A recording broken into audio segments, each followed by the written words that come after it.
আজকে আমি পই আকড়ি করবো। দেখুন পই কেটে নিয়েছি, এখানে কুমড়ো, কচু, এখানে পেঁয়াজ কেটেছি, এখানে ছোলা, ভিজানো ছোলা, আর এখানে মশলার মধ্যে আছে আদা রসুনের পেস্ট, লঙ্কা ছেঁচা, চিনি, নুন, হলুদ, জিরে গুঁড়ো, ধনে গুঁড়ো, একটু গরম মশলা, একটু মিট মশলাও দেবো।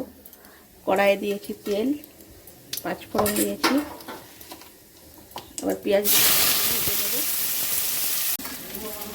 এখানে কুচনো চিংড়ি আছে, দেখুন আমি কিছুটা চিংড়ি মাছও দেবো। এই পেঁয়াজের উপরেই দিয়ে দেবো, একসঙ্গে ভেজে নেব।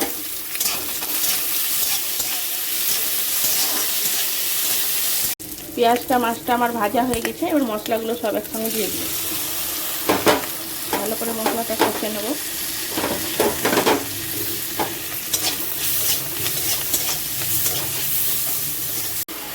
মশলাটা কষানো হয়ে গেছে, আমি ছোলা দিয়ে দিলাম, কুমড়ো কচু দিয়ে দিলাম, পই দিয়ে দিলাম, সব একসঙ্গে নেড়ে চেড়ে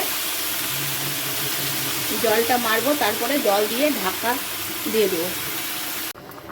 দেখুন সবজির জলটা অনেকটাই মরে গেছে, এবার আমি জল দিয়ে দেবো, ঢাকা দিয়ে দেবো।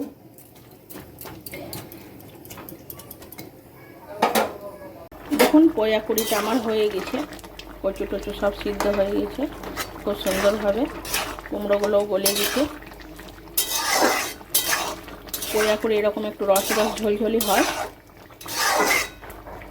আমার রেডি হয়ে গেছে, বন্ধ করে দিলাম। এটা খুব সুন্দর হয় খেতে। দেখুন পই আকড়ি আমার রেডি হয়ে গেছে, খুব সুন্দর হয়ে একদম গলে গেছে সব কিছু, কচু কুমড়ো সব।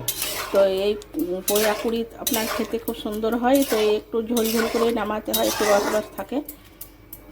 আমার রেডি হয়ে গেছে পই আকড়ি।